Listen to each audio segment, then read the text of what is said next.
"You're nothing but a burden, Mom. Always have been."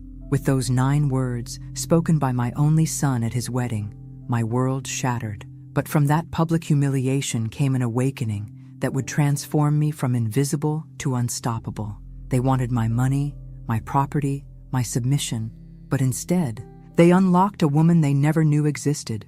This is the story of how betrayal became my salvation, and how my quiet revenge restored not only my dignity, but my very soul. Subscribe now, and let me know in the comments where you're watching from. This journey might just change your life too.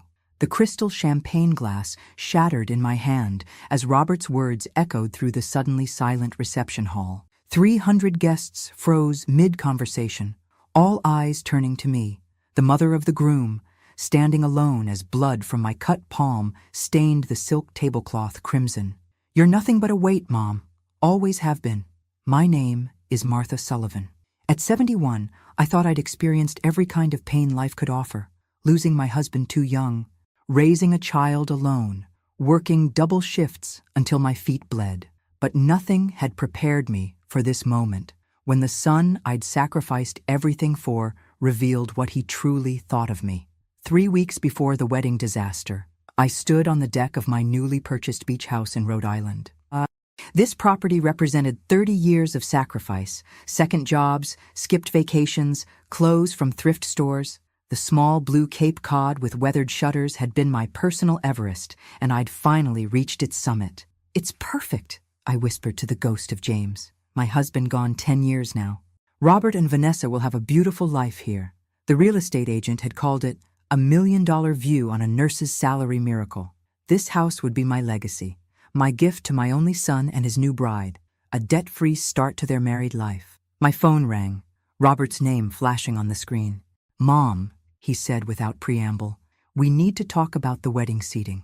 Vanessa's parents are concerned about the head table arrangement." "Oh, I thought we'd settled.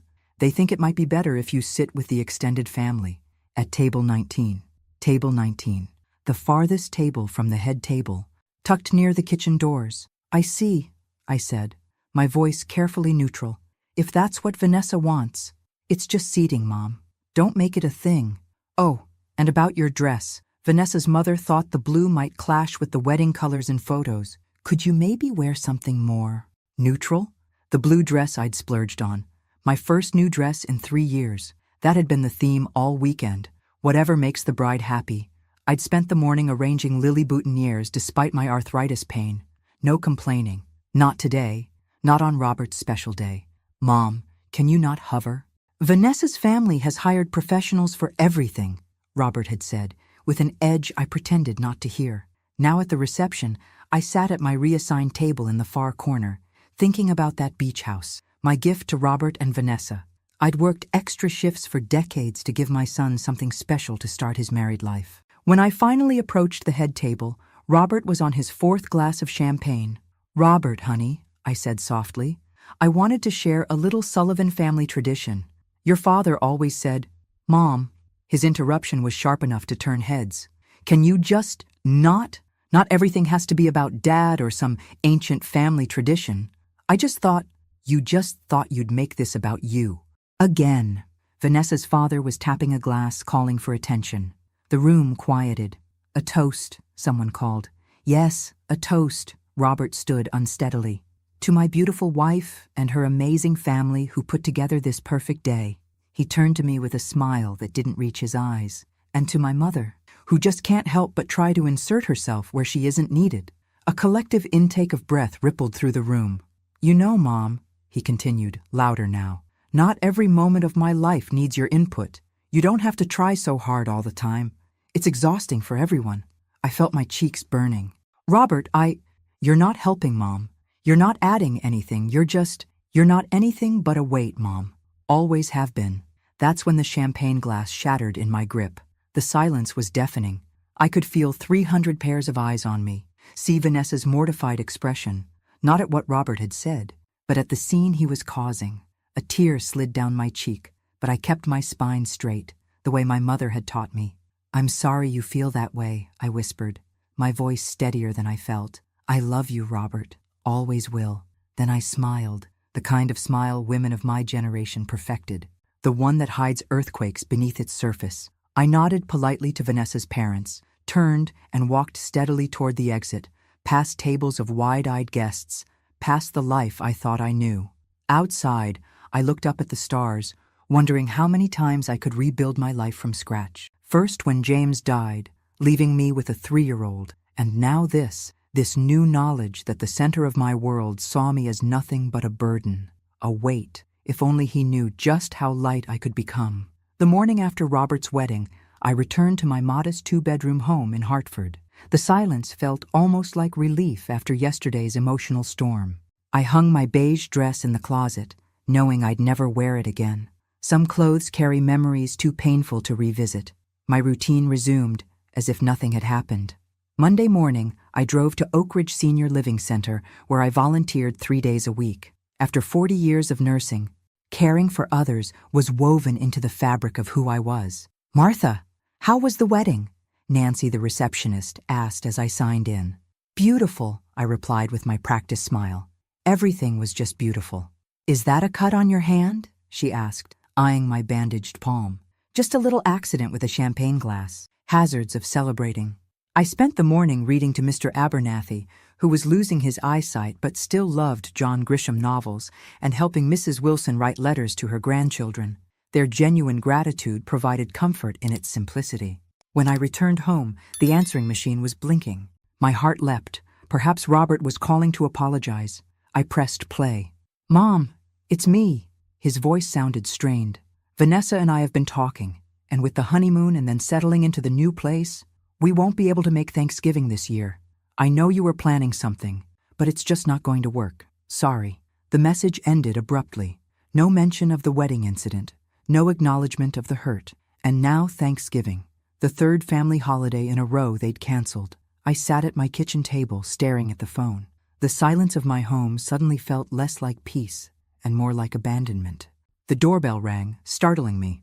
Ellen Henderson from next door stood there, holding a casserole dish. "Tom and I are having a little dinner tonight. Nothing fancy, just some friends. We'd love if you'd join us." For a moment, I considered it. The Hendersons had been kind neighbors for years. But Robert's words echoed. "You're not anything but a weight." "That's very sweet, Ellen, but I'm quite tired from the wedding weekend," I said. "Another time?" After she left, I wandered into my home office where I kept the family albums. I pulled one from the shelf, Robert's childhood years. There he was at 7, missing his front teeth in his school picture. And at 10, proudly holding the science fair trophy I'd helped him earn, staying up late for weeks after my hospital shifts. There were photos from every school play. I'd never missed one, even driving through snowstorms to be there. Pictures from fishing trips after James died, trying to fill both parental roles. Christmases where I'd worked extra shifts to ensure presence under the tree, even in the lean years. The contrast between these memories and yesterday's public humiliation was jarring. Had my devotion been nothing but an annoyance to him? The phone rang. I answered, hoping against hope. "Martha, it's Sarah from the book club. We missed you last week." "I'm sorry. I had wedding preparations," I said. "Of course. How was it?" "Lovely," I lied. Everything was lovely. After hanging up, I realized I couldn't remember the last time I'd done something purely for myself. Book club had been my one indulgence, and I'd missed 3 meetings in a row helping with wedding details. I walked to my bedroom mirror. When had those lines appeared around my eyes? When had my hair become this silver gray? Somewhere along the way, I'd become invisible, not just to Robert, but to myself. The setting sun cast long shadows as I opened my closet. Pushed to the back was a box of James's things I'd never been able to part with. Inside was his watch, his favorite sweater, and a small velvet box containing the pearl earrings he'd given me on our 10th anniversary. "You're the strongest woman I know, Martha," he'd said then. "Don't ever forget that." I put the earrings on and looked in the mirror again. Behind the tired eyes of a woman who'd been told she was a burden was someone else, someone who had survived loss, raised a child alone, cared for countless patients, and kept going when it would have been easier to give up. The phone rang again. This time it was my attorney, Mr. Patterson. "Martha, just confirming our appointment tomorrow to finalize the transfer paperwork for the beach house. Robert mentioned he and Vanessa would be joining us." "Yes," I said, touching one of the pearl earrings. I'll be there. As I hung up, I thought about the beach house, my final gift to the son who saw me as nothing but a weight. The irony wasn't lost on me. I'd spent my entire life lifting others up, only to be told I was dragging them down. Tomorrow, I would sign away the culmination of decades of sacrifice. And then what? Continue to shrink myself, making my existence as unobtrusive as possible? The bedroom grew darker as night fell, but I made no move to turn on the lights. In the shadows, a thought began taking shape, small at first, then growing bolder. What if this wasn't the end of my story, but the beginning? I wore my best navy blue suit to Mr. Patterson's office the next morning. It was outdated, purchased for James's funeral 10 years ago, but it still fit. And somehow its formality gave me strength. I'd carefully bandaged my cut palm and applied enough makeup to hide evidence of another sleepless night. The law offices of Patterson and Associates occupied the third floor of one of Hartford's older buildings, all polished wood and brass fixtures. Mr. Patterson had handled our family's modest legal matters for 30 years. He'd drawn up James's will, helped with Robert's college loan paperwork, and now he would transfer ownership of my beach house, my life savings in real estate form, to my son. "Martha, good to see you," Mr. Patterson said, rising to greet me. "You're early. Robert and Vanessa haven't arrived yet." "I wanted a moment to review the paperwork myself," I explained. He nodded, shuffling through a folder. "Martha, about the wedding." "It's water under the bridge," I interrupted, not wanting his pity. "Is it?" His eyes studied me carefully. "Martha, I've known you for 30 years. I was there when James passed. I've watched you sacrifice everything for Robert. And after what happened at the wedding, I have to ask, are you certain about this transfer? The beach house represents your retirement security." "I have my pension," I said reflexively. And my home is paid off. This is a substantial asset. Once transferred, it's gone. Irrevocable." He leaned forward. "Given recent events, perhaps a trust with conditions might be more prudent." The idea of attaching strings to my gift felt manipulative. Robert was just stressed about the wedding. It wasn't really him speaking. Mr. Patterson didn't look convinced, but led me to a sunlit conference room with documents ready for signatures. I settled at the large table, spreading out the papers before me. The property deed, transfer forms, tax documents, all waiting to make official the giving away of my dreams. The beach house had been my personal goal for over 30 years. I'd first seen it during a rare weekend away with a nursing colleague. A small, weathered Cape Cod with blue shutters, perched on a bluff overlooking the Atlantic in South Kingstown, Rhode Island. I'd fallen in love with its wraparound porch and the sound of waves crashing below. Someday, I'd promised myself, and I'd worked for that someday, picking up holiday shifts when other nurses wanted time off, brown bagging lunches while colleagues ordered takeout, driving the same Volvo for 20 years. Last year, when the house finally came on the market again, I'd been ready. The down payment represented every extra penny I'd saved since James died. The mortgage was manageable with my pension, though it meant no travel or luxuries in my retirement years. Worth it, I'd thought, picturing Robert and Vanessa starting their family there, my future grandchildren building sandcastles on the beach below. I was so lost in these thoughts that I almost missed the sound of familiar voices in the hallway. The door to the adjacent conference room must have been left ajar, because Robert's voice carried clearly into my room. "Is this going to take long? I have a meeting at 2. "Stop rushing," came Vanessa's voice. "This is important. Once we have the deed, we need to move quickly with the realtor." A chill ran through me. "Realtor? I still think we should wait a few months before selling," Robert said, his voice lower. "It might look suspicious." "Why wait? The market is hot right now, and that real estate agent said we could get at least 30% above what your mother paid. That's enough for the down payment on the house in Westport and a decent honeymoon." I sat frozen, my hand clutching a pen so tightly my knuckles whitened. "She'll be hurt if she finds out we're selling it immediately," Robert said, though he didn't sound particularly concerned. Vanessa laughed, a sound I once thought charming, but now sent ice through my veins. "She won't find out. Besides, what's she going to do with all that money anyway?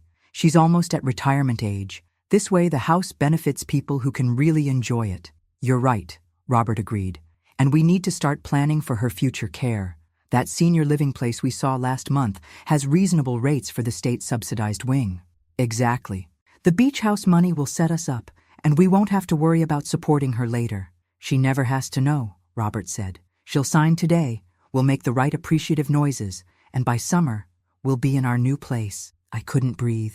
The documents before me blurred as tears filled my eyes. And think how much we'll save when we move her into that state home, Vanessa continued. The beach house basically pays for our future and solves your mom problem in one go. My mom problem, Robert repeated with a chuckle. That's one way to put it. I must have made a sound because their voices suddenly stopped. I gathered the papers with trembling hands and moved silently to the door. Mr. Patterson was coming down the hallway. Martha, are you all right? You look pale. I'm not feeling well, I managed to say. I need to reschedule. Please let Robert know I had to leave. Outside, the autumn air felt sharp in my lungs. I walked blindly, with no destination in mind, just the need to put distance between myself and the truth. My son, my only child, saw me as a problem to be solved, a chess piece to be moved, where convenient. I found myself in Bushnell Park, sitting on a bench beneath a maple tree blazing with orange leaves. An older man was feeding squirrels nearby. You look like you've seen a ghost, miss, he said, offering me a kind smile. Perhaps I have, I replied, the ghost of who I thought my family was. As the afternoon light filtered through the maple leaves, I made a decision. I would go home and open James's box, the one he'd left with the instruction, open when you need guidance. What I didn't know then was that opening that box wouldn't just change my day or my month. It would change everything. The drive home from Hartford was a blur. Traffic lights, stop signs, other cars. They all passed in a haze as Robert and Vanessa's words echoed in my mind. Mom problem. State home. She never has to know. My house looked different when I pulled into the driveway. Smaller somehow, as if it too had diminished in importance. For 30 years, this modest colonial had been my anchor, the place I'd raised Robert, the keeper of our family memories. Now it felt like just another asset they were waiting to liquidate. I made myself a cup of tea, adding a splash of the brandy James used to favor. My hands were still shaking. The call came as I knew it would, Robert's name flashing on my caller ID. I let it go to voicemail. Mom, where did you go? Patterson said you weren't feeling well. Call me back. We need to reschedule about the house. Of course, that's what concerned him. The house. I walked upstairs to my bedroom closet, pushing aside winter coats and old dresses to reach the back corner. There it was, a simple cardboard box sealed with packing tape. For Martha, written in James's neat engineer's handwriting. Beneath that, his final instruction to me. Open when you need guidance. How many times had I stood here over the past decade, fingers resting on that box, only to turn away? I told myself I was being strong, that I didn't need to reopen old wounds. Now I wondered if I'd simply been afraid of facing a future without the compass of his love. I carried the box to the bed, slicing the tape with scissors. The first item inside was an envelope with "Read me first" written across it. I opened it with trembling fingers. My dearest Martha. James's familiar handwriting blurred through my tears. If you're reading this, I'm gone, and you're facing something that's brought you to your knees. I know you, my love. You wouldn't open this unless you truly needed to. First, let me tell you what you already know, but may have forgotten. You are the strongest person I've ever known. When we met, I thought I was the capable one, the provider, the protector. How wrong I was. Your quiet strength has been the foundation of our family. Your resilience taught me what courage really means. Now, for what you don't know. I've kept a secret from you, my only secret in our marriage. Not out of deceit, but out of love. You remember when my company went public in '85? I told you I sold my shares to pay for Robert's college fund. That wasn't entirely true. I sold half of them. The other half I placed in a trust in your name, with specific instructions that you not be informed until after my death, and then only if you asked about it specifically. Why? Because I know you, Martha. You would have insisted we use that money for Robert's education, or for medical bills, or for 1,000 other practical needs. You would never have kept it for yourself. But some things are just for you, my love. Not for Robert, not for me, for you. In the investment portfolio, you'll find in this box, you'll see what became of those shares. My colleague, Richard Thompson, has managed them all these years, reinvesting dividends, making conservative but steady choices. By my calculations, you should be a wealthy woman by now. Use this freedom well, Martha. Live the life you deserve, Not the life others expect of you. Not the life that makes you smallest or quietest or most convenient. You always said I was the dreamer, but you were wrong. I merely dreamed out loud. Your dreams ran deeper, hidden even from yourself sometimes. It's time to unearth them. It's time to live for Martha. You always were the strongest of us both. Now it's time for the world to see that too. All my love, forever, James. I read the letter 3 times, tears flowing freely down my face. Then I emptied the rest of the box onto the bed. There were more letters, dozens of them, each labeled for different occasions. When Robert graduates, on your 65th birthday, when you feel alone. I set these aside, too raw to read more of James's words tonight. Next came photographs I'd never seen. James and me on our honeymoon, looking impossibly young. The 3 of us at the lake house we used to rent each summer. These weren't the posed portraits that made it into our family albums, but candid shots capturing genuine moments of joy. And beneath it all, a thick manila envelope from Thompson Financial Advisors. With shaking hands, I opened it. Statements, portfolios, account numbers. As I flipped through them, the numbers seemed unreal. 7 figures, more money than I'd ever imagined having. Technology stocks, blue-chip investments, municipal bonds, a diversified portfolio that had grown steadily for decades without my knowledge. There was a business card, paper-clipped to the front page. Richard Thompson, Senior Financial Advisor, and a handwritten note. Call anytime, Martha. James made me promise to help you when the time came. For the first time since the wedding, I felt something other than pain. I felt possibility. All these years, I'd defined myself solely as Robert's mother, James's widow, my patient's caregiver, never just Martha, never just me. The phone rang again. Robert. Again, I didn't answer. Instead, I picked up another envelope from the box, this one labeled simply, "When Everything Changes." Inside was a photograph of James and me, standing on a beach at sunset. I was laughing, my head thrown back, while James looked at me with such love, it made my heart ache anew. On the back, he'd written, "This is who you really are, Martha. Remember her?" I studied the woman in the photograph, her dark hair lifting in the sea breeze, her posture radiating confidence and joy. There was no hint of the self-effacing, invisible woman I'd become. I reached for the phone, but not to call Robert back. Instead, I dialed the number on Richard Thompson's business card. "Thompson Financial," a receptionist answered. "This is Martha Sullivan," I said, my voice steadier than it had been all day. "I believe Mr. Thompson has been managing an account for me. I'd like to schedule an appointment."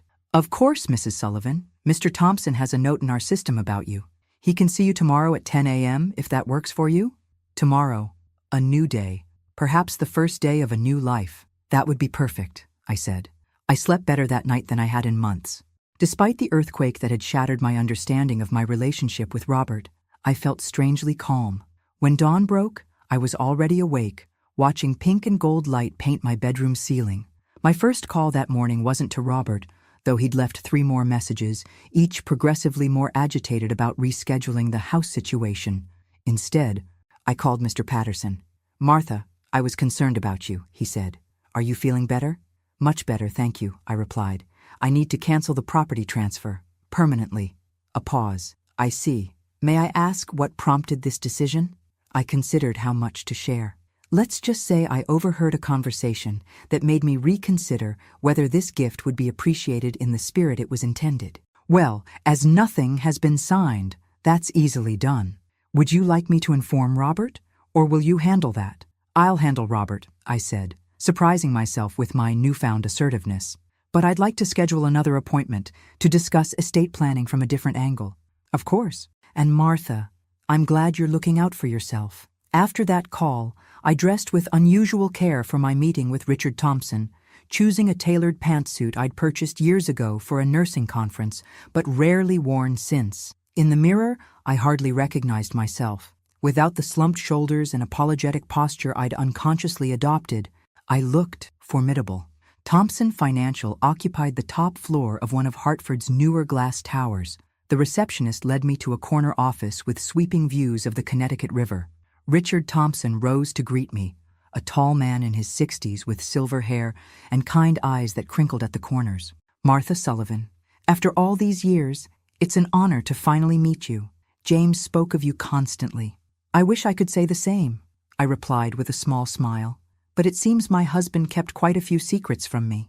Only one, really, Richard said, gesturing for me to sit, and he felt terrible about it. But he was adamant this money be preserved for your future, not Robert's education, not his medical bills, not any of the emergencies he knew you'd prioritize over yourself. He opened a leather portfolio on his desk. As of yesterday's market close, your portfolio is valued at $4.2 million. The number knocked the breath from me. That can't be right. James's initial investment was substantial, and I've been rather conservative in managing it. Over 30 years, even moderate returns compound impressively. He slid the portfolio across to me. Everything is here. Every transaction, every dividend, every growth projection. All this time, I whispered. I've been working double shifts, pinching pennies, while sitting on a small fortune, Richard finished. James knew you would. That's why he structured it this way.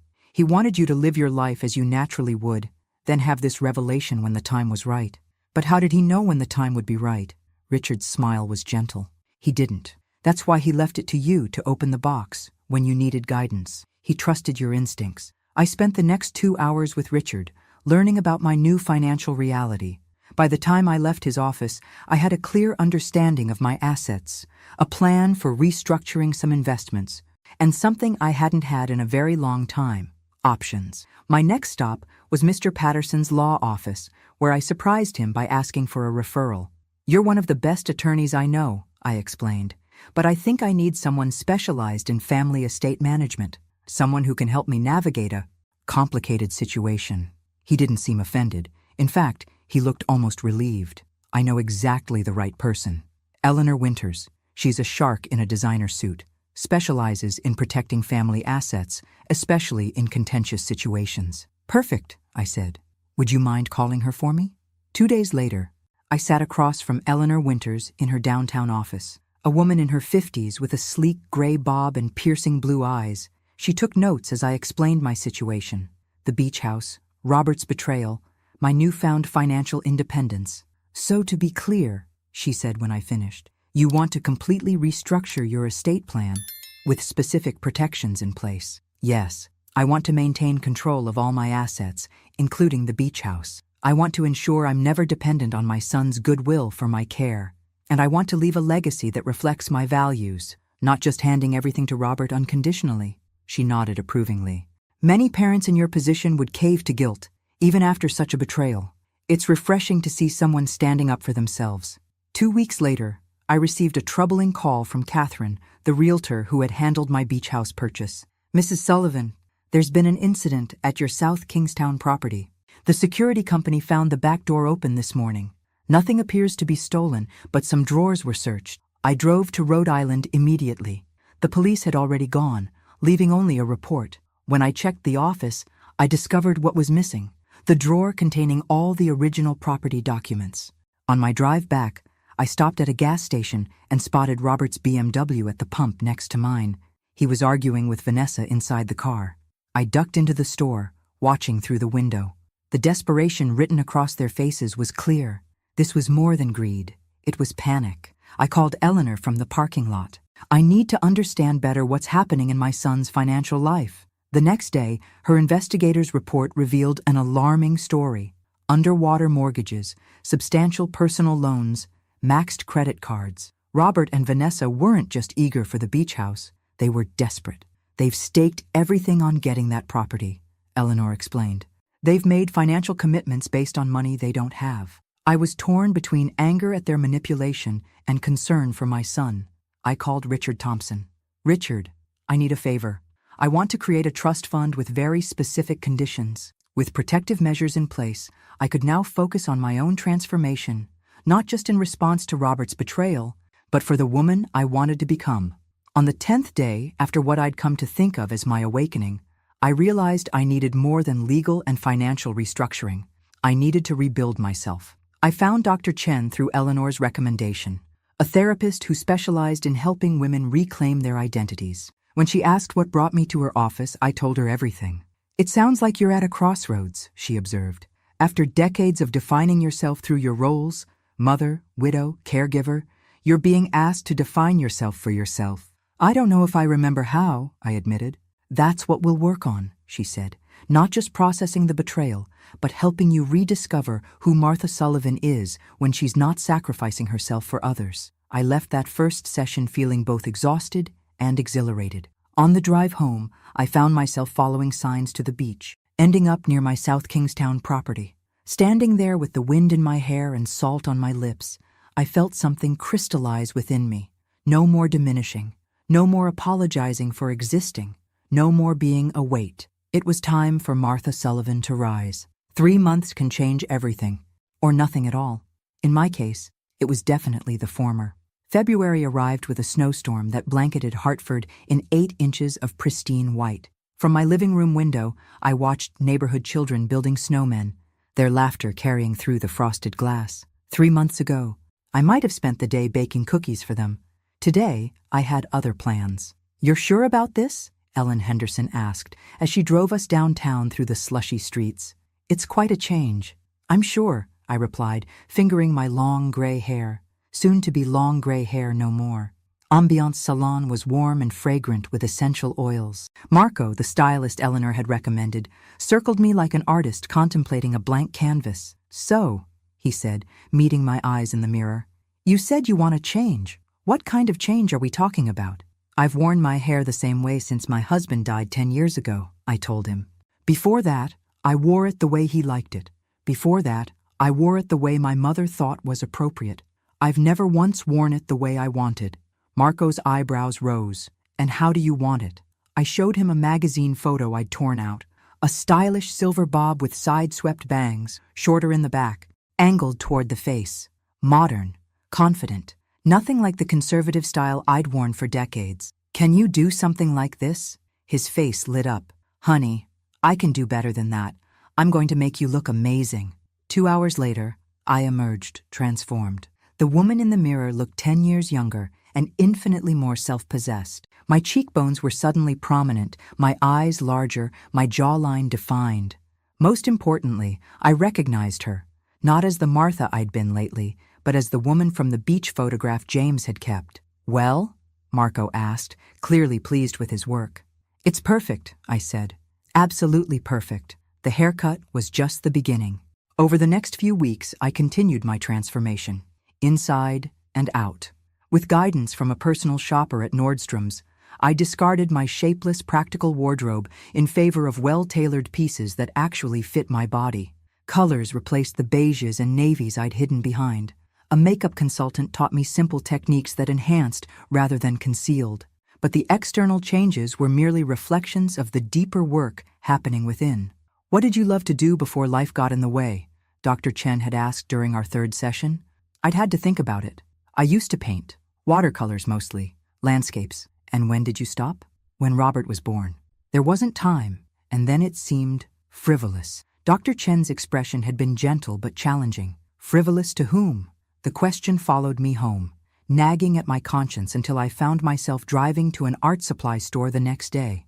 I returned with watercolor paper, professional-grade paints, and brushes that felt both foreign and familiar in my hands. My first attempts were hesitant, clumsy things, but by the 3rd try, muscle memory began to return.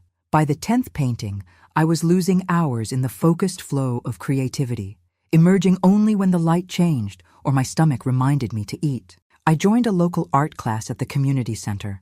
There, I met Sophia, a fellow widow who'd reinvented herself after her husband's death by opening a small gallery featuring local artists. When she saw my work, she offered surprising encouragement. "You have a distinctive style," she told me. "Your use of light is unusual. Melancholy, but beautiful. Would you consider showing a few pieces in my spring exhibition?" I'd laughed, thinking she was being kind. "I'm just a beginner." Again. "Art isn't about technical perfection," she'd replied. "It's about what you communicate, and you're communicating something worth hearing." Through Sophia, I discovered the women's shelter where she volunteered. New Horizons provided safe housing for women fleeing domestic violence, many of them older women who'd endured decades of abuse before finding the courage to leave. Their stories resonated with me, not because James had ever been abusive, but because I recognized the self-erasure, the constant accommodation. Many of these women need to rebuild identities that were systematically dismantled, explained the shelter director.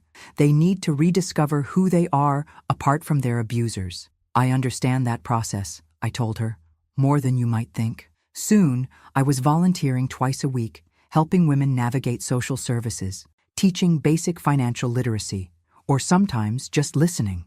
It was different from my hospital nursing, less physical care, more emotional support, but it drew on the same wellspring of compassion that had defined my career. Through all of this, Robert continued his campaign of calls and texts. They'd evolved from demanding to concerned to manipulative. "Mom, we need to talk about the house. Mom, are you sick? Should I come check on you? Mom, I'm sorry for whatever I did. Please just call me." And finally, the nuclear option. "Mom, I'm worried about your mental state. Maybe we should look into having someone check on you regularly." That last message had sent me straight to Eleanor's office. "He's laying groundwork," she'd warned, "suggesting you're not competent. It's a common tactic when adult children want control of assets." So I'd finally answered one of his calls, keeping it brief and composed. "I'm perfectly fine, Robert. I've been busy with new projects and commitments, and I've decided to keep the beach house for now. It's not up for discussion. But Mom, my decision is final. I'll be in touch when I'm ready to talk further." One afternoon, my doorbell rang unexpectedly.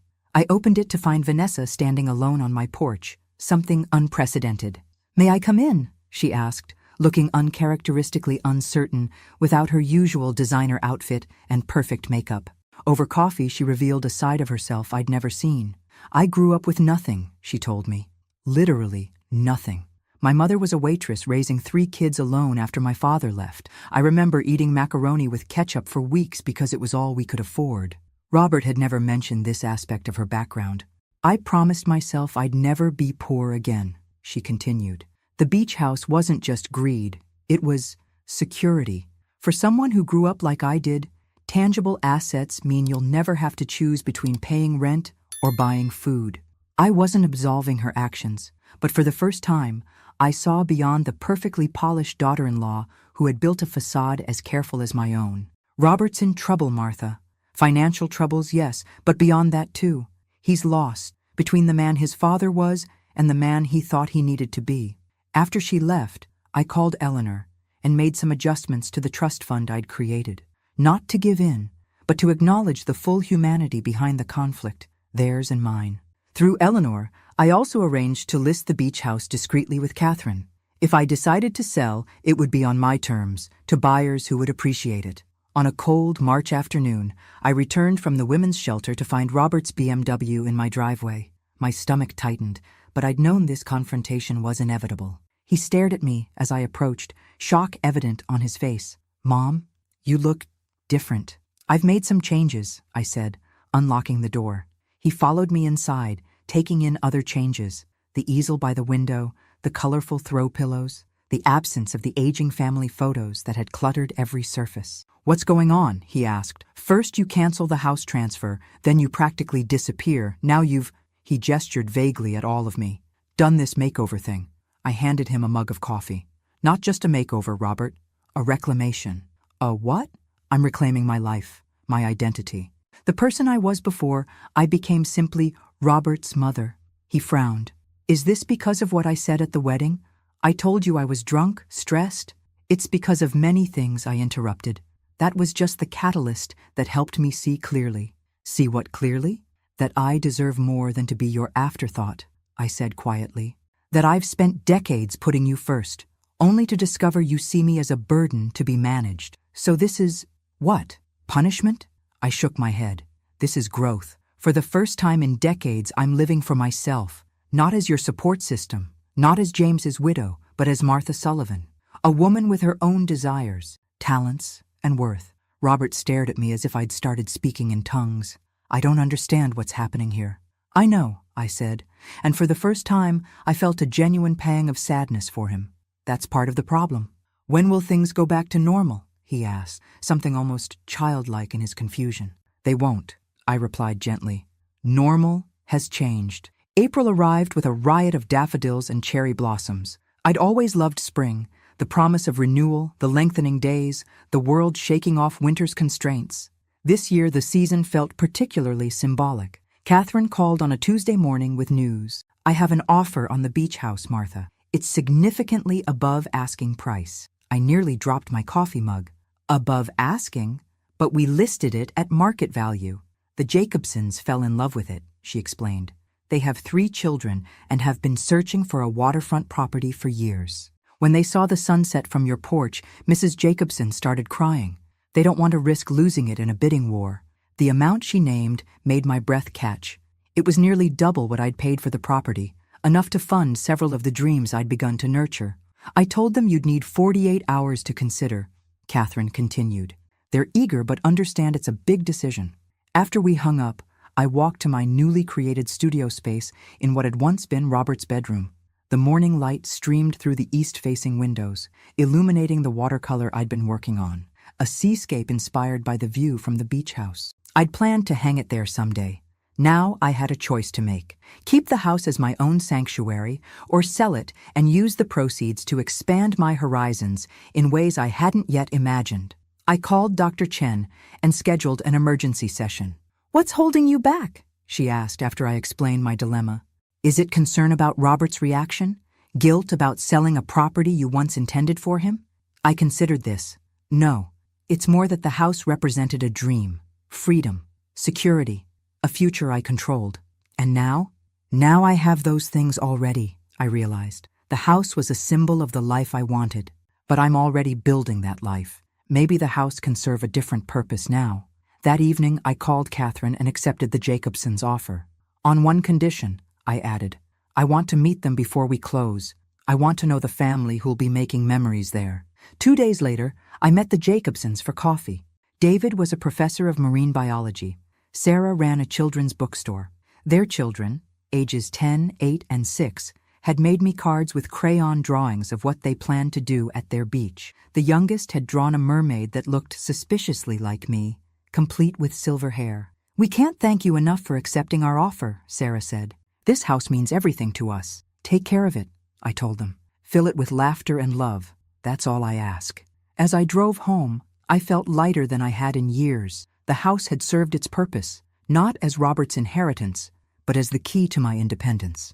The following weekend, I attended my regular volunteer shift at New Horizons. Usually I worked with the residents directly, but today Sophia had asked me to join a planning meeting for their expansion project. "We've outgrown our current space," she explained as we gathered in the small conference room.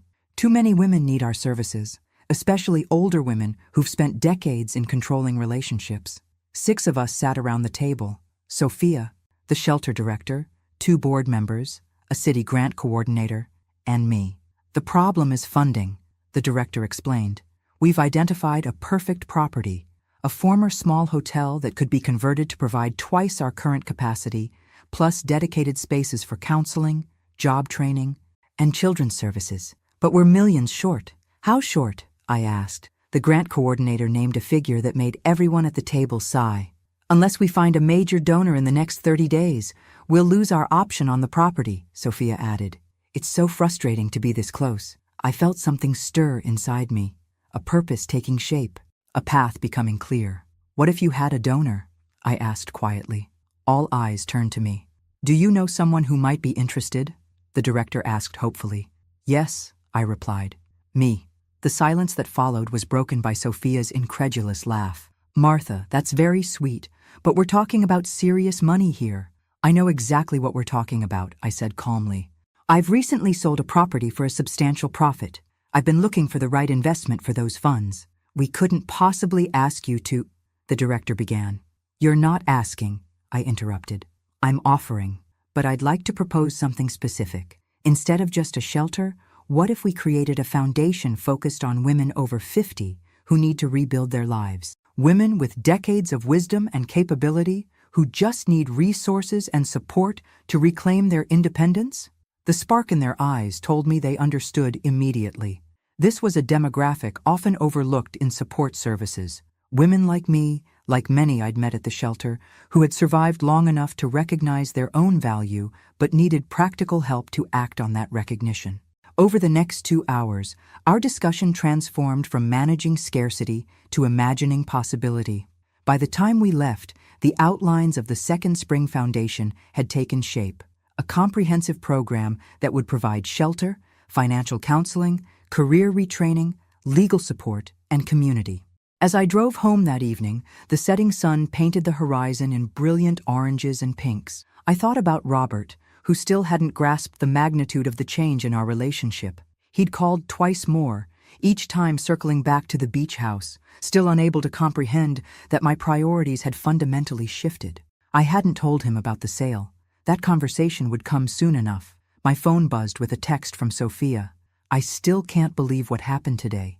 You're changing lives, Martha, including your own." I smiled as I pulled into my driveway. After decades of making myself small to accommodate others, I had finally given myself permission to live largely. Richard had helped me establish a solid plan for the beach house proceeds, part for the foundation, part for my own security and future care, and a portion set aside in a special trust for Robert with specific conditions that Eleanor had helped craft. The irony wasn't lost on me. Only by refusing to be diminished had I discovered how much I had to give. The aroma of roasting turkey filled my house as I arranged a centerpiece of autumn flowers and miniature pumpkins. Thanksgiving had always been my favorite holiday, a celebration of gratitude without the commercial pressures of Christmas. But this year felt different, charged with an energy that was both exciting and nerve-wracking. For the first time in 3 years, Robert and Vanessa were actually coming. Their acceptance of my invitation had surprised me, but not as much as their sudden availability after years of being too busy to make the trip. "They've realized the beach house sale is real," Eleanor had said with a knowing smile when I told her. "They want to assess the situation, see if they can salvage anything from their plans." The doorbell rang precisely at 4 o'clock.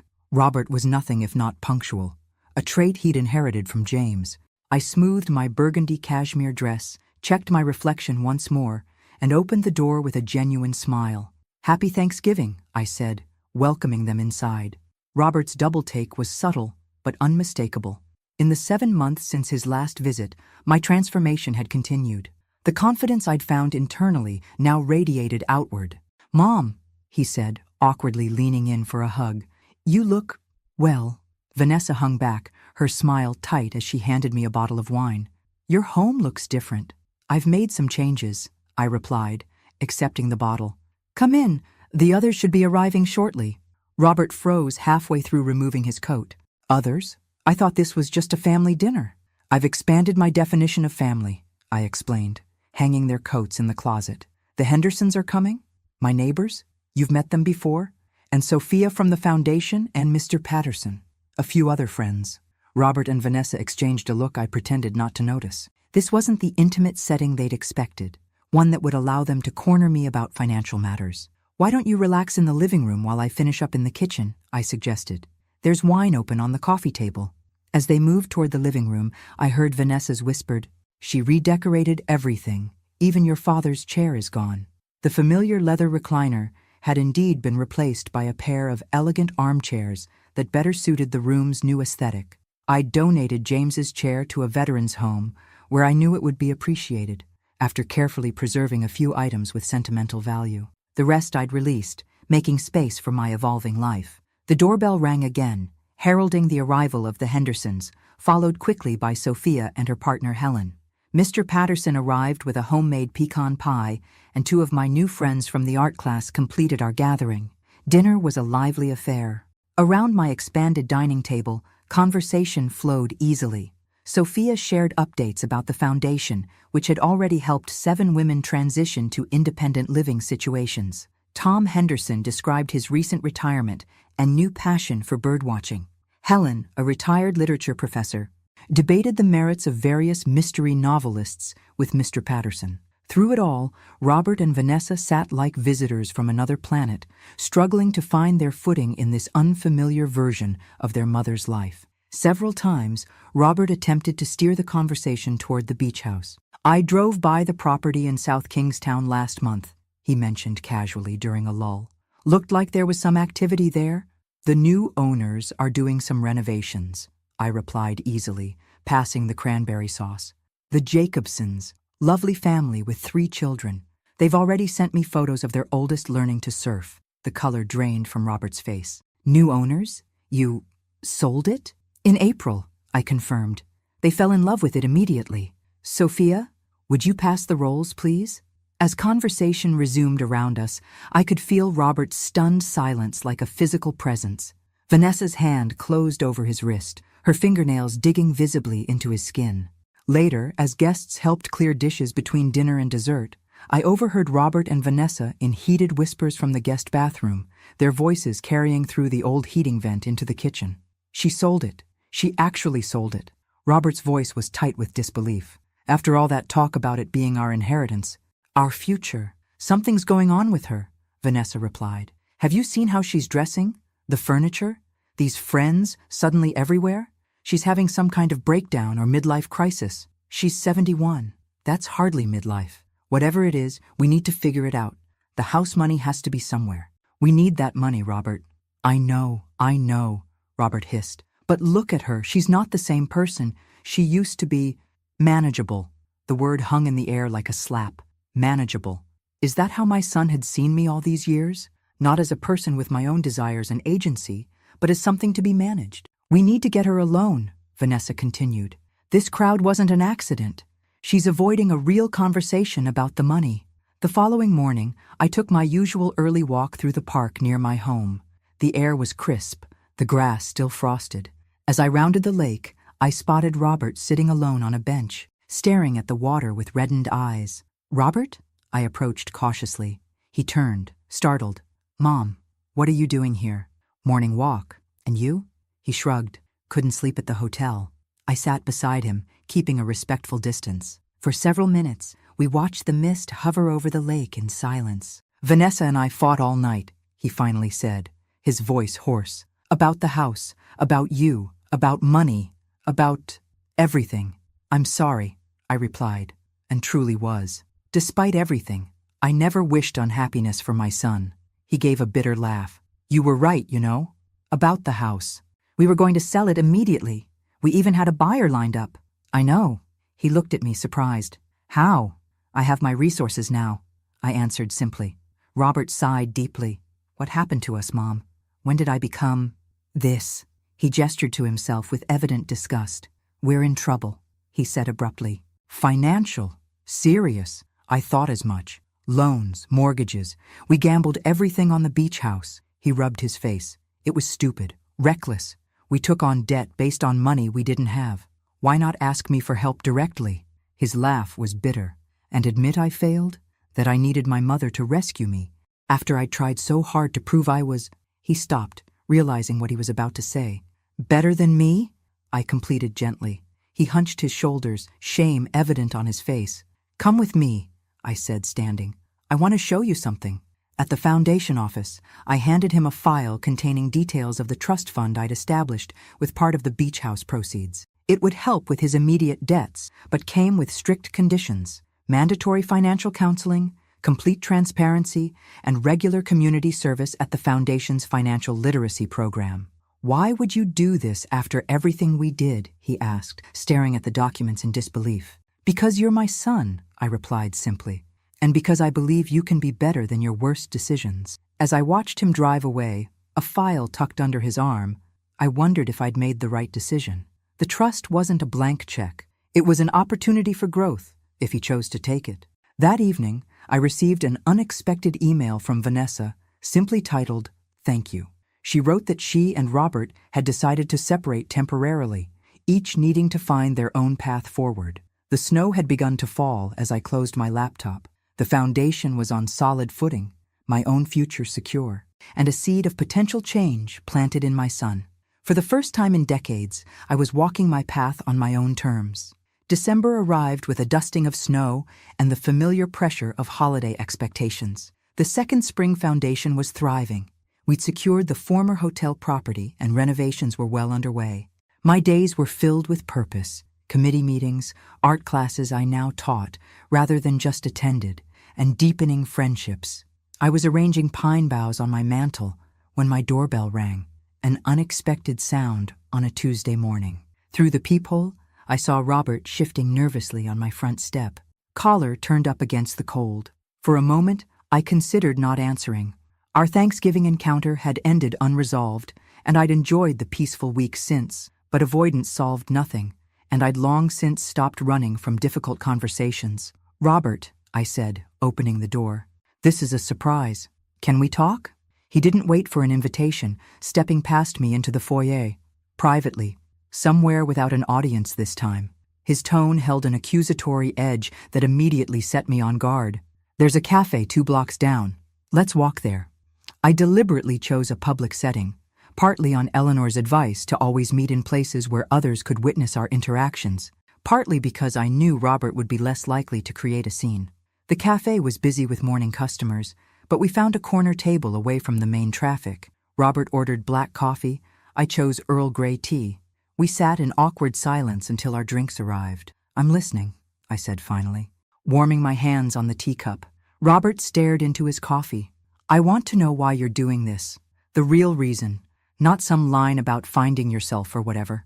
"That is the real reason," I replied. "Sometimes the simplest explanation is true. So this has nothing to do with punishing me for what I said at the wedding." I sighed. "Robert, not everything is about you." He looked up, startled. "What's that supposed to mean?" "It means that my choices aren't a reaction to you. They're about me, about how I want to live the remaining years of my life. But the timing is connected to what I overheard, yes. Hearing you and Vanessa discuss me as a problem to solve was illuminating. But my response wasn't about punishment. It was about finally seeing clearly how one-sided our relationship had become." Robert shifted uncomfortably. "Look, what you heard, it wasn't like that.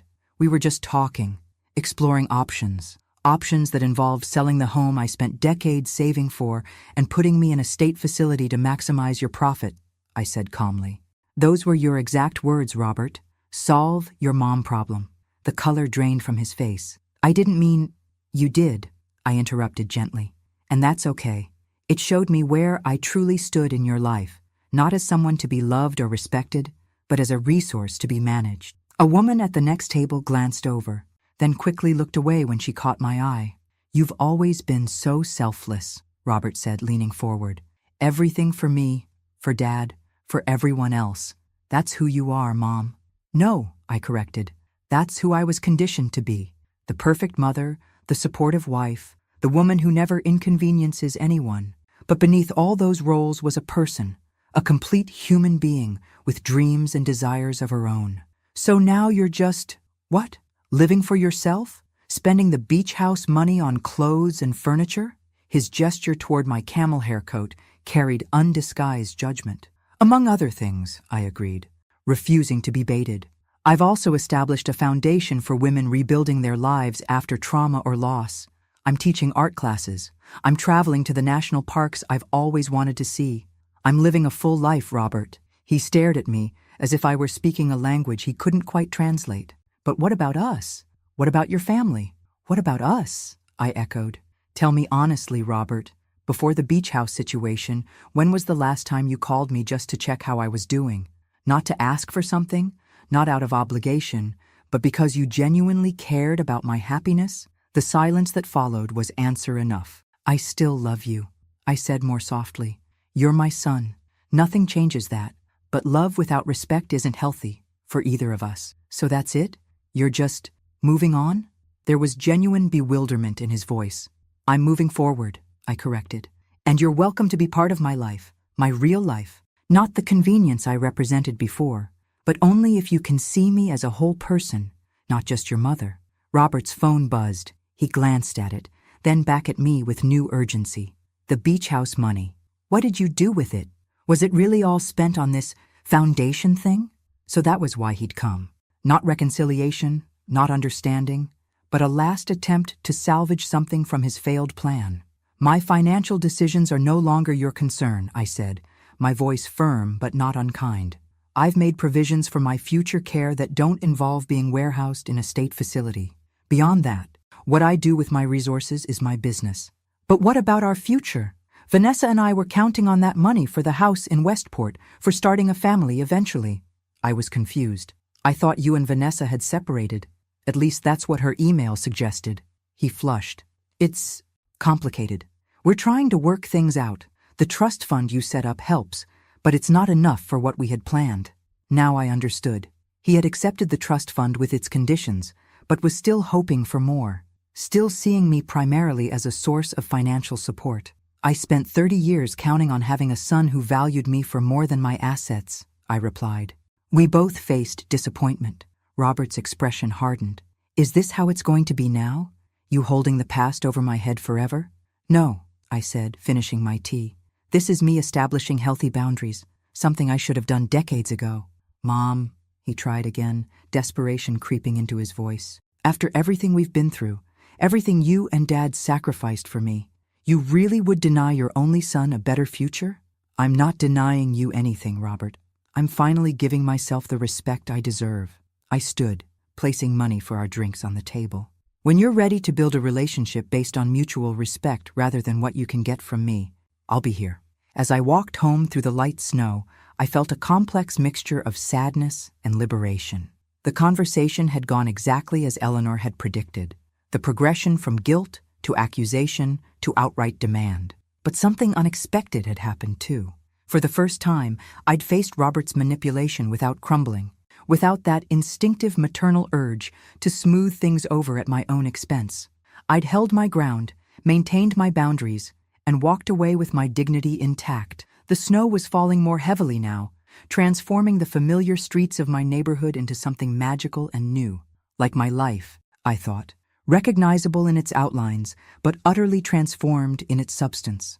I was also starting to consider a more significant change. Yesterday, I'd seen a lovely cottage for sale in coastal Maine. Perhaps it was time for a fresh start in a new place, somewhere without the weight of old memories. The idea of waking up to ocean views every morning, of painting on a deck overlooking the Atlantic, was beginning to take hold in my imagination. The winter ahead might be cold, but spring would come again, and this time I would meet it as my complete self. Christmas lights transformed Hartford into a glittering wonderland as December deepened. I'd always loved the holidays, even in the lean years after James died, when I'd worked extra shifts to ensure Robert had presents under our modest tree. This year, I was experiencing the season with new eyes, not as an orchestrator of others' joy, but as an active participant in my own. The Second Spring Foundation's holiday fundraising gala was scheduled for Christmas Eve at the Hartford Hilton. As the founding donor, I'd been deeply involved in the planning, determined to make our first major public event both meaningful and successful. The ticket sales have exceeded our expectations, Sophia told me as we finalized arrangements. The mayor's attending, along with several state representatives. The Hartford Courant is covering it. This is going to put us on the map, Martha. I studied the seating chart, making small adjustments. Did we hear back from Channel 8 about filming the speech segment? Confirmed yesterday. They'll run it on the late news and again on Christmas morning. Perfect, I said, feeling a flutter of nervous excitement. While I'd grown more comfortable speaking at our board meetings and donor luncheons, this would be my first time addressing hundreds of people, and potentially thousands more via television. Are you ready for your moment in the spotlight? Sophia asked, seeming to read my thoughts. I think so, I replied. The story needs to be told. The invitation list had been carefully curated. Community leaders, potential donors, and supporters of women's initiatives throughout Connecticut. I hadn't included Robert and Vanessa, assuming they'd be spending Christmas Eve with her family as they had the previous 2 years. So I was stunned when, 3 days before the event, my doorbell rang and I found them on my doorstep. We need to talk, Robert said without preamble. About Christmas. I invited them in, noting Vanessa's designer coat and the new diamond studs in her ears. Clearly their financial situation wasn't quite as desperate as Robert had implied during our cafe conversation. We've decided to accept your invitation to the gala, Vanessa announced, settling onto my sofa as if granting me a favor. What invitation? I asked, genuinely confused. For your foundation thing on Christmas Eve, Robert clarified. At the Hilton. I hadn't sent them an invitation. In fact, I deliberately avoided mentioning the event during our last conversation. How did you hear about it? I asked carefully. Dad's old friend Richard Thompson mentioned it, Robert replied. We ran into him at the club yesterday. He seemed surprised we weren't involved with your project. Richard, of course. He'd been so supportive of my transformation, but he still saw Robert as James's son, the natural continuation of his friend's legacy. James and Richard had been colleagues for 30 years, and Richard had watched Robert grow up. He wouldn't have understood the complexity of our current relationship. It's a fundraiser, I said neutrally. for the foundation's new building renovation. And apparently, half of Hartford's elite will be there, Vanessa added. The perfect opportunity to make amends, don't you think? The calculation in her eyes was unmistakable. This wasn't about reconciliation. This was about appearances, networking, making connections with the wealthy and influential people who would be attending. I'm not sure it's the right setting for a family reunion, I said cautiously. Mom!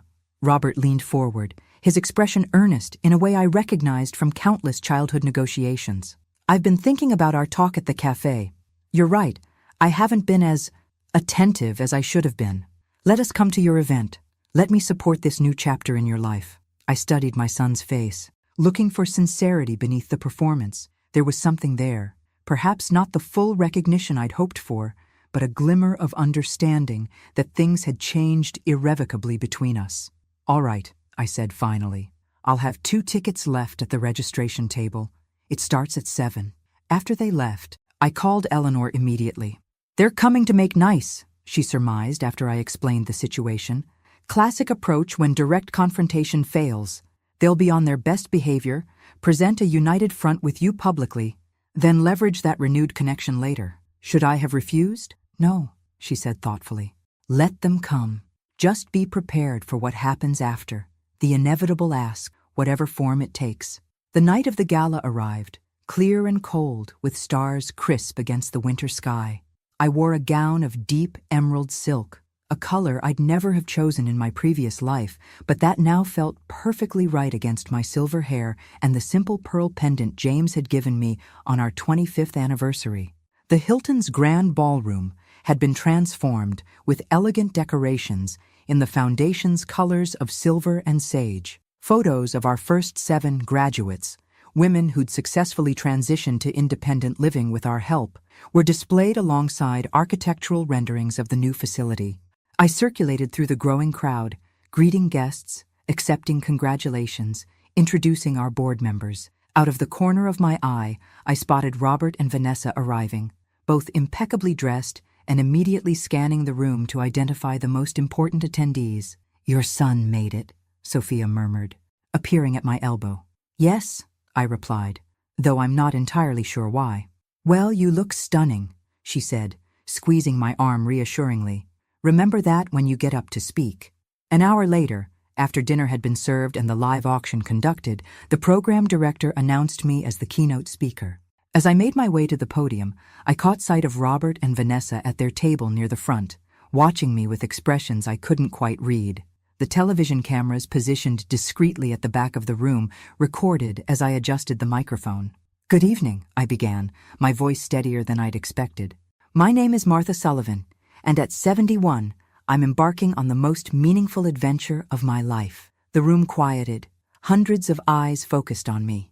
We call our foundation Second Spring because we believe it's never too late to bloom again, even after the harshest winter. Many women reach my age having spent decades putting others first, their children, their spouses, their parents, their communities.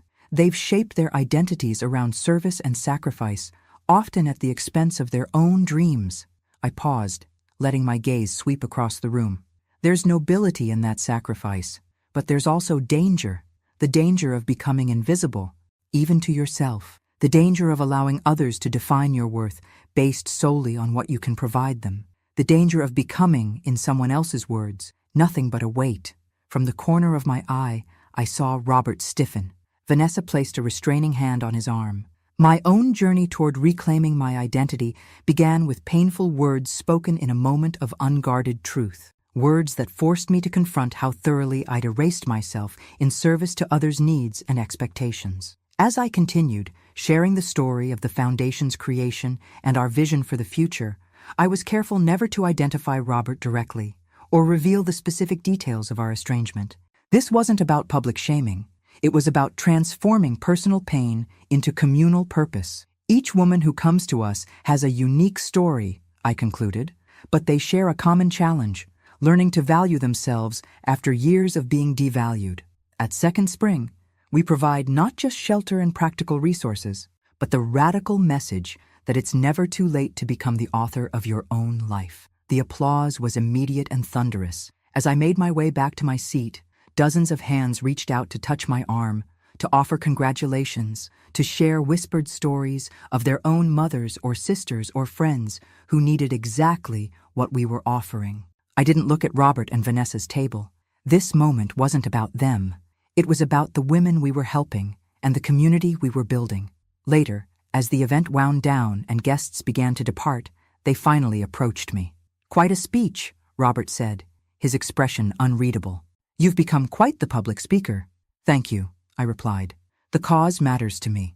"It was very inspiring," Vanessa added with a smile that didn't reach her eyes.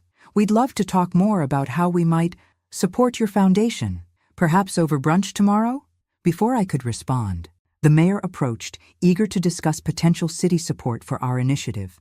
By the time I turned back, Robert and Vanessa had moved toward the exit. As I watched them leave, I felt an unexpected sense of resolution.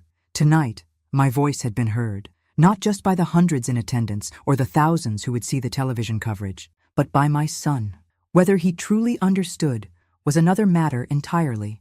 Christmas morning dawned bright and cold, sunlight glinting off fresh snow.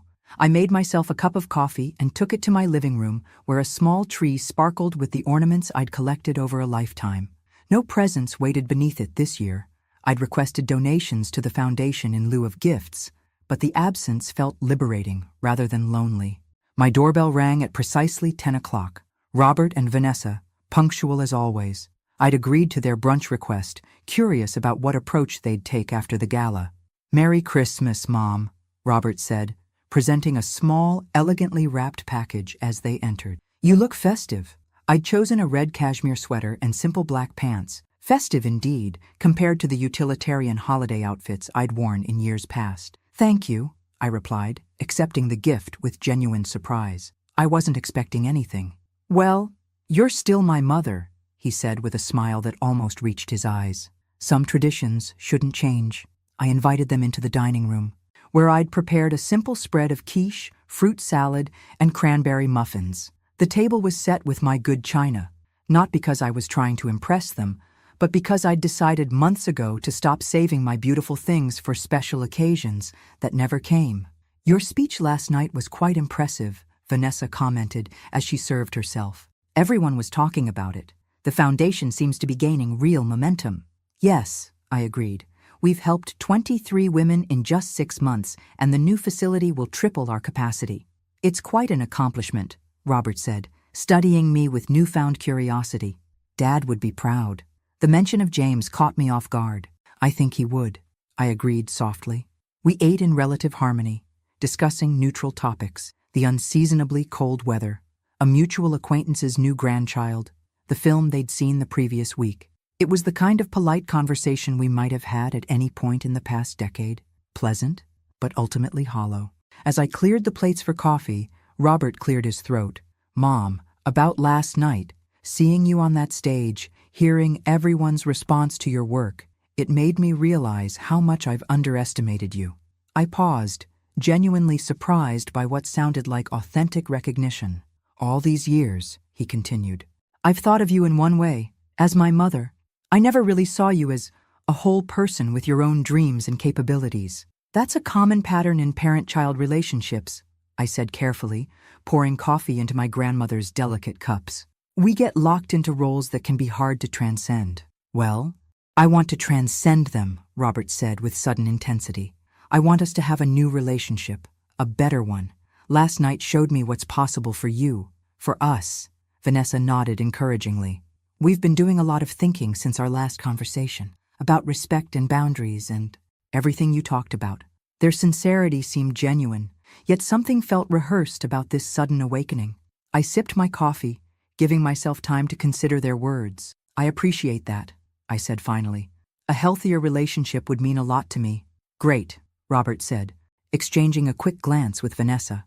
"Because we have an idea we wanted to run by you, a way to support your foundation while also strengthening our family bonds." There it was, the inevitable ask Eleanor had predicted.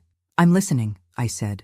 "Vanessa and I think the foundation would benefit from having a family presence on the board," Robert explained. "Someone who shares your values but brings different skills to the table. I could help with the financial planning, investment strategy, that sort of thing. And I could handle media relations, public communications, Vanessa added eagerly. Last night's coverage was good, but with my PR background, we could really elevate the foundation's profile. I studied their expectant faces, recognizing the strategy at work. Unable to access my resources directly, they were now attempting to position themselves within the structure I'd created, where they'd have influence, connections, and eventually, control. It's an interesting suggestion, I said neutrally. The board does make all financial decisions for the foundation. Their expressions brightened at what they perceived as an opening. The thing is, I continued, our bylaws require board members to demonstrate a history of commitment to women's issues and a personal understanding of our mission. It's not just about professional skills. Well, I'm your son, Robert said, as if that credential spoke for itself, and Vanessa and I are both committed to supporting your vision. Since when? The question slipped out before I could soften it. Robert blinked. What? Since when have either of you demonstrated commitment to women's empowerment or financial independence? What personal connection do you have to our mission of helping women reclaim their identities after years of erasure? The silence that followed was heavy with unspoken realities. Neither of them had shown the slightest interest in these issues until they'd realized the beach house money had been channeled in this direction. Perhaps we could start by volunteering, Vanessa suggested, recovering first. Learn more about the day-to-day work before considering board positions. It was a reasonable pivot, and in another context I might have embraced it. But the calculation behind their sudden interest was too transparent to ignore. I think that's a conversation for another time, I said gently. Today is Christmas. Why don't we just enjoy being together without agenda? Robert's jaw tightened almost imperceptibly, but he nodded. Of course, you're right. We moved to safer topics for the remainder of their visit, but the easy rapport of brunch had evaporated. When they rose to leave an hour later, there was a stiffness in Robert's demeanor that spoke of thwarted expectation. At the door, I handed him a small box wrapped in simple silver paper. Merry Christmas, Robert. You didn't have to, he began, then stopped himself, accepting the gift with a puzzled smile. Open it now, I suggested. I'd like to see your reaction. He unwrapped it carefully, revealing an old velvet jeweler's box. Inside lay a faded photograph, Robert at about 7 years old, sitting on James's shoulders at the beach, both of them laughing in the summer sun. I'd found it among James's papers in the box I'd opened so many months ago. Turn it over, I said quietly. On the back, in James's neat handwriting, family is never a burden, it's a blessing. Robert and Dad, Cape Cod, 1999. Robert stared at the inscription, color rising in his cheeks. When he looked up, his eyes were bright with unexpected tears. Dad wrote this? I nodded. He treasured your relationship. So did I. For the first time in our difficult year, I saw a crack in Robert's carefully maintained facade, a glimpse of genuine emotion rather than strategic manipulation. Mom, he began, then stopped, seemingly at a loss for words. It's okay, I said softly. You don't have to say anything right now. Just think about what it means. To be seen as a blessing, not a burden. That's what everyone deserves. As they walked to their car, I saw Robert look down at the photograph again. Vanessa was saying something, her expression impatient, but he didn't seem to be listening. I closed the door and returned to my living room, curling up in one of my new armchairs with a book I'd been wanting to read. Outside, snow began falling again, soft flakes drifting past my window. The unopened gift from Robert and Vanessa sat on my coffee table. I would open it later. For now, I was content with the small seed of awareness I might have planted, not through accusation or demand, but through a simple reminder of what family should mean. Whether that seed would grow remained to be seen. 1 year can change everything. As I stand on the deck of my new seaside cottage, watching waves crash against the rocky Maine coastline, I can barely recognize the woman I was last December. My home in Hartford sold quickly. Too many memories there, both sweet and painful. I'd mentioned my interest in coastal properties to Eleanor during our spring review of my finances, and by summer, I was ready to make the move. This cottage, set on a small bluff overlooking the Atlantic, reminded me of the beach house I'd once saved for Robert. But this one was truly mine, chosen for me, by me, with no one else's preferences to consider. The Second Spring Foundation has flourished beyond my wildest expectations. The renovated facility opened in June, already operating at capacity with a waiting list. We've expanded our programs to include job training, financial education, and legal advocacy. Most rewarding are the success stories. Women who arrived broken and defeated now thriving in new chapters of their lives. My painting has progressed too. 3 of my seascapes sold at a local gallery exhibition last month. Not for much, but enough to validate this rekindled passion. I paint every morning now, setting up my easel on the deck when weather permits, losing myself in the interplay of light and water. The phone calls from Robert grew less frequent after Christmas Day. Our conversation had shaken him more than I expected, but not enough to prompt real change. Vanessa's influence remained strong, and their financial pressures, much of their own making, continued to drive their interactions with me. By February, they'd stopped calling altogether. I heard through mutual acquaintances that Robert had taken a higher-paying position with longer hours, and that they'd scaled back their house search to something more realistic. They'd tried to access more of the trust fund I'd established, but Eleanor had held firm on the conditions. Life had simply moved on. Until today. The rental car crunched on the gravel driveway as I was finishing my afternoon tea.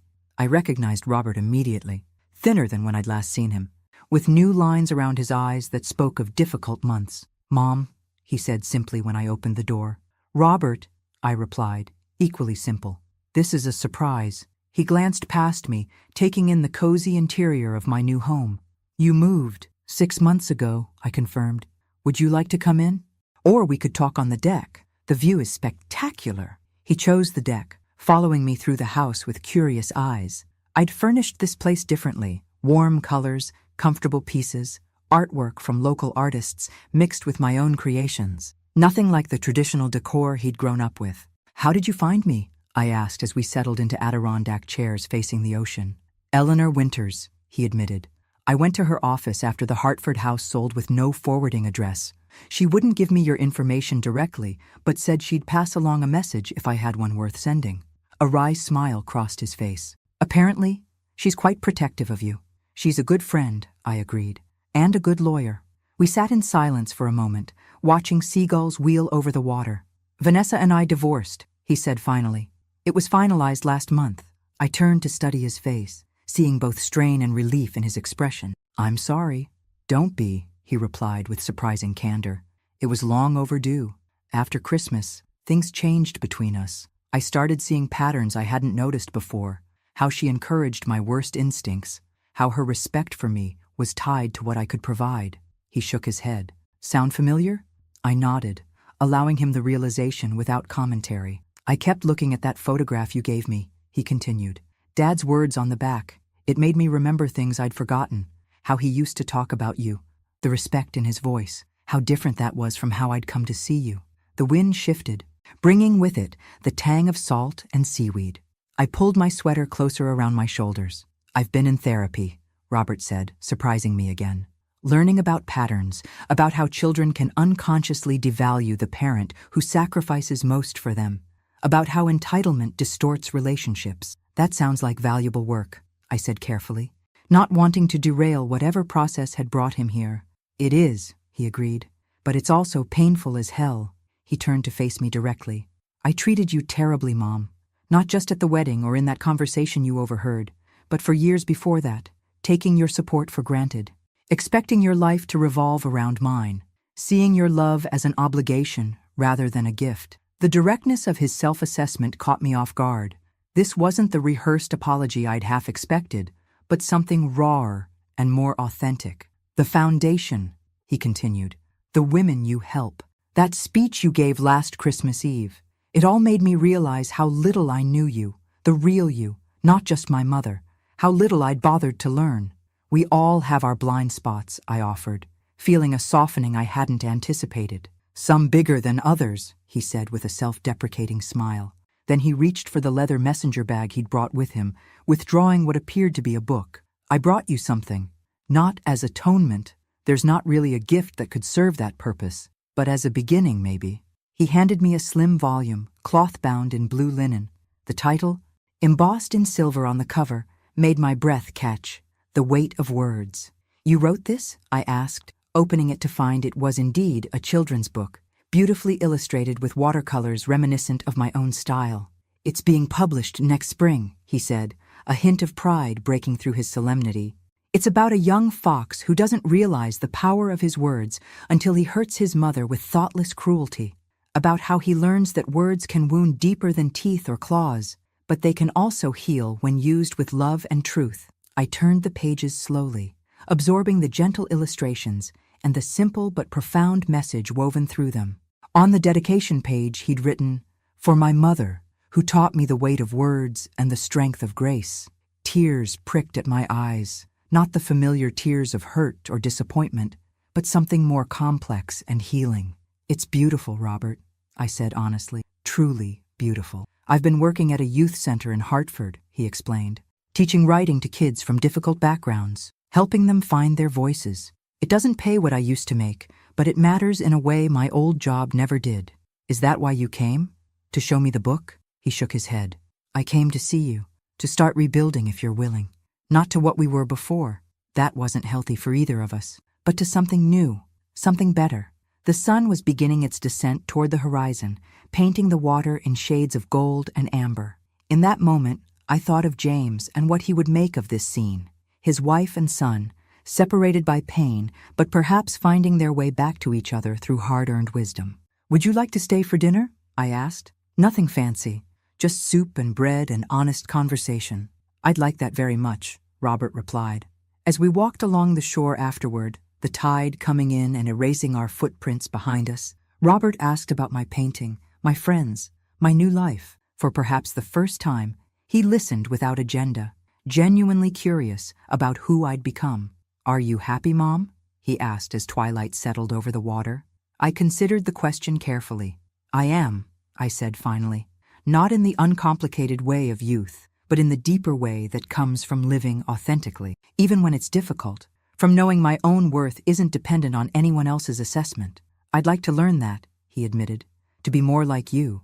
"You'll find your own way," I assured him. "We all do, eventually." When he left the next morning, promising to call soon, I didn't know if this fragile reconnection would blossom or wither. Relationships damaged by years of imbalance aren't easily repaired, and trust, once broken, rebuilds itself in careful increments, not dramatic gestures. But standing on my deck as his car disappeared down the coastal road, I felt a sense of peace that had nothing to do with Robert's visit and everything to do with my own journey. Whatever happened between us, reconciliation, polite distance, or something in between, I was whole in myself, complete. I turned toward my easel, where a half-finished painting waited, a sunrise over stormy seas, light breaking through clouds. It needed work, balance, the right interplay of shadow and illumination. Like life itself, some people spend their entire existence carrying the weight of others' expectations, I thought as I lifted my brush. I had finally learned to carry only what brought me joy. The weight of words had nearly crushed me once. Now they had become the bridge to a new understanding of myself, of my son, of the complex, imperfect beauty of human connection. As I added touches of gold to the canvas horizon, I smiled, 72 years old, and still discovering who Martha Sullivan could be. It wasn't too late. It never is. Thanks for listening. Don't forget to subscribe and feel free to share your story in the comments. Your voice matters.